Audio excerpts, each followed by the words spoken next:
L'agence de conseil Deloitte a publié une étude en novembre 2015 sur le rapport au smartphone en France.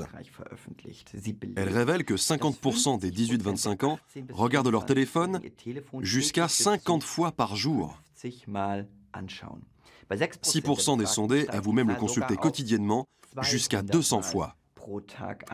Ces gens peuvent répondre à leurs amis et trouver n'importe quelle info à tout moment, où qu'ils soient. Est-ce un problème? D'après Vincent Dupin, oui. Moi, je pense que les smartphones ont vraiment envahi notre quotidien. On le voit autour de nous dans la rue, les gens marchent avec leur téléphone, on va sur les terrasses des cafés, on peut voir parfois des familles entières qui ne se parlent pas parce qu'elles sont sur leur téléphone. Et pour moi, c'est un problème. Ce problème, Vincent a voulu y remédier. L'an dernier, il a créé l'agence de voyage Into the Tribe, qui propose des vacances déconnectées, sans Facebook, Twitter et consorts. Les smartphones sont coupés du réseau Internet via une application et ne servent plus qu'à téléphoner. Ceci afin d'aider les vacanciers à se reconnecter avec eux-mêmes et avec la nature. C'est la première agence de voyage de ce type en Europe. Il y en a plein qui viennent vraiment pour couper, pour se déconnecter, pour avoir 3-4 jours où vraiment ils sont déconnectés de leurs emails, des news, des réseaux sociaux. Il y en a certains qui viennent pour déconnecter l'un de leurs proches, donc ça peut être leur copine, leur ami, voilà, ils veulent déconnecter une personne qui est trop connectée et lui faire réaliser pendant ce séjour qu'elle peut très bien vivre sans son téléphone.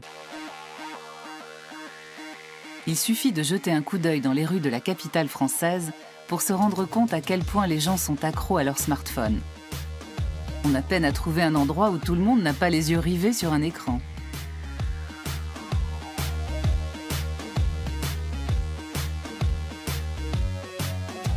Vincent nous emmène au Coutume Café, un lieu où depuis quelques mois, tout appareil doté d'un écran est interdit. Voilà, on peut lire, on peut jouer aux cartes, on peut juste partager un repas sans être interrompu toutes les 2 minutes par une notification ou par un email. Et le but, c'est vraiment de passer un moment en société avec d'autres personnes et de vivre à 100%.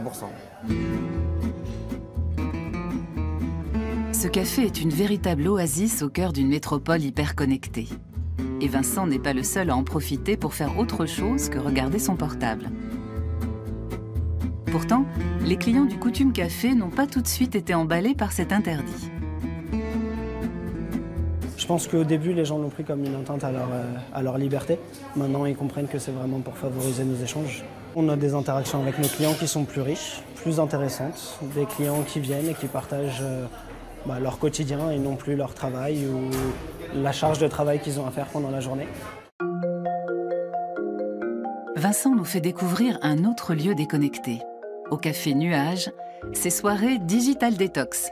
Coco Braque de la Perrière donne une conférence et commence par collecter tous les smartphones.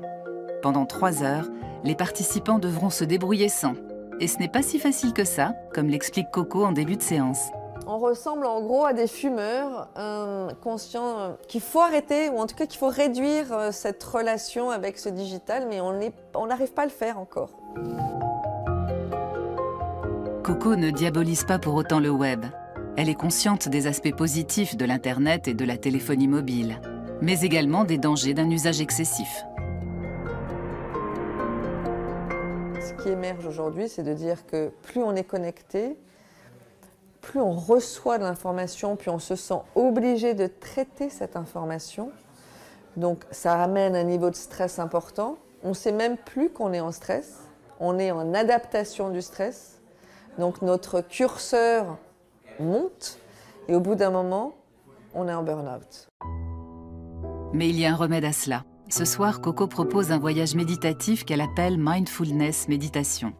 L'idée est de se reconnecter avec soi-même et avec la Terre en focalisant son attention sur le moment présent et en oubliant son smartphone. Le mot qui me vient, c'est le mot malaise. On n'est qu'au début d'un malaise ou d'une prise de conscience où finalement, ce doudou digital, il vient prendre l'espace de notre vie réelle. On préfère l'URL à la real life. Après une demi-heure de méditation, les participants peuvent ôter leur bandeau. S'engage alors un débat sur la question de fond. Comment maîtriser l'usage que l'on fait de son smartphone ?